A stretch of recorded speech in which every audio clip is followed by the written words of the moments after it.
7-8 বছর ধরে ঢাকা বিশ্ববিদ্যালয় থেকে ওই ঢাকার বাইরে রাজপথে রক্ত ঝরিয়েছি আমরা, কিন্তু উপদেষ্টা হয়েছে বসন্তের কোকিলেরা।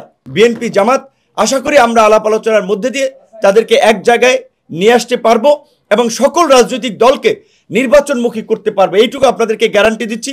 ফেব্রুয়ারির মধ্যেই নির্বাচন হবে। রাজনৈতিক দলগুলো যতই মিডিয়ায় যে ধরনের বক্তব্য দেখতে না কেন, দেশের সংকটে কার্যত আসলে সমাধান তো আমাদেরই দেওয়া লাগছে। আমরা যে বক্তব্য দিচ্ছি সেটারই কিন্তু বাস্তবায়ন হচ্ছে। শেখ হাসিনার শেষ মুহূর্তে অনেকে যখন হাল ছেড়ে দিয়েছে, এই অগস্টের দিকেও কি হচ্ছে কি হবে, তখন আমরা কিন্তু ওই প্রিজন ব্যান্ড থেকে বলেছি 90% পতন হয়ে গেছে, 10% ধাক্কা দেওয়া লাগবে, রাজপথে থাকেন সবাই, থেকেছে, পতন হয়েছে। এই পতনের পরে আমরাই এই রাষ্ট্র সংস্কার এবং জুলাই সনদের বাস্তবায়নের পক্ষে জোরালো মতামত দিচ্ছি এবং আমরা বলেছি যে শেষ পর্যন্ত আপনারা যদি এলইডি হলের আপনারা আলোচনা দেখেন, সেখানে আমরাই প্রথম বলেছিলাম এইটাকে একটা গণভিত্তি দিতে হবে। রাজনৈতিক দল 100% জনগণের প্রতিনিধিত্ব করে না, রাজনৈতিক দলের পাশাপাশি জনগণের মতামতটাও প্রয়োজন। তো গণভোটের বিষয়ে সিদ্ধান্ত হয়েছে। যেহেতু প্রধান রাজনৈতিক দলগুলো কিছুটা ভিন্ন দিকে আছে, আমরা কিন্তু মাঝখান থেকে একটা প্রপোজাল দিচ্ছি এবং সেই পথেই কিন্তু সরকার হাঁটছে। আমরা বলেছি যে একই দিনে জাতীয় ভোট গণভোট করা যায়, সরকার সিদ্ধান্ত নিয়েছে। আমরা বলেছি 2 কক্ষে পিয়ার এটা সম্ভব নয় বাংলাদেশের প্রেক্ষাপটে, উচ্চ কক্ষে পিয়ার হতে পারে, সেটাই হচ্ছে। আজকের এই রাজনৈতিক দলগুলোর মধ্যে যে কিছুটা বিভাজন বা বিপরীত মেরুতে দেখা যাচ্ছে, বিএনপি জামাত আশা করি আমরা আলাপ আলোচনার মধ্যে দিয়ে তাদেরকে এক জায়গায় নিয়ে আসতে পারবো এবং সকল রাজনৈতিক দলকে নির্বাচনমুখী করতে পারবো, এইটুকু আপনাদেরকে গ্যারান্টি দিচ্ছি।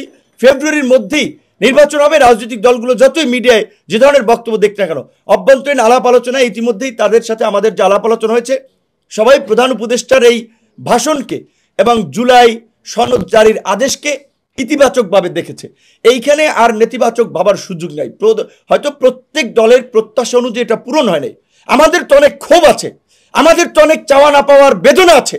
এই সরকার পরিবর্তনের জন্য ডক্টর ইউনূসকে যখন 8 তলায় হেঁটে আপনার বিল্ডিংয়ে উঠায় মশাল মিছিল করেছি রাজপথে আমরা, এই গণ অভ্যুত্থানের জন্য 7-8 বছর ধরে ঢাকা বিশ্ববিদ্যালয় থেকে ওই ঢাকার বাইরে রাজপথে রক্ত ঝরিয়েছি আমরা, কিন্তু উপদেষ্টা হয়েছে বসন্তের কোকিলেরা। এবং যারা উপদেষ্টা হয়েছে তাদের বিরুদ্ধে কি কি অভিযোগ শুনছি, কোন কোন নেতার বিরুদ্ধে কি কি অভিযোগ চলছে, এটা পরিষ্কার। যদি তাদেরও অনেকের যাদের নামে অভিযোগ, যদি নিরপেক্ষ একটা তদন্ত করা হয়, 1000 কোটি টাকা লুটপাট করেছে, এই প্রমাণ পাবেন আপনারা। সবাই না, সবার কথা আমি বলছি না, অনেকে ভালো আছে, যারা 2-4 জন আছেন অভিযোগ 1000 কোটি টাকা লুটপাটের প্রমাণ তাদের বিরুদ্ধে পাবেন। তো কাজে অনেক কথা বলছি না, সেই ক্ষেত্রে এইটাই বলছি অন্যান্য দলকেও, আমরা কিন্তু না পেয়েও বঞ্চিত হয়েও কিন্তু দেশ এবং জাতির বৃহত্তর স্বার্থে চুপচাপ আছি। কেউ যদি পরিস্থিতি ঘোলাটে করার চেষ্টা করেন, তাদের কপালে শনির দশা অপেক্ষা করছে, আমাদের জন্য নয়, তাদের কপালেই শনির দশা অপেক্ষা করছে। বেশি ভালো নয়। প্রধান উপদেষ্টা সরকার যে সিদ্ধান্ত নিয়েছে, এই পথেই সবাইকে হাঁটতে হবে, এর বিকল্প এই মুহূর্তে কিছু নাই। এখন সবাই নির্বাচন, আর যারা নির্বাচনে যাবে না তারা হয়তো বাম ডানে অনেক কিছু চিন্তা ভাবনা করতে পারে।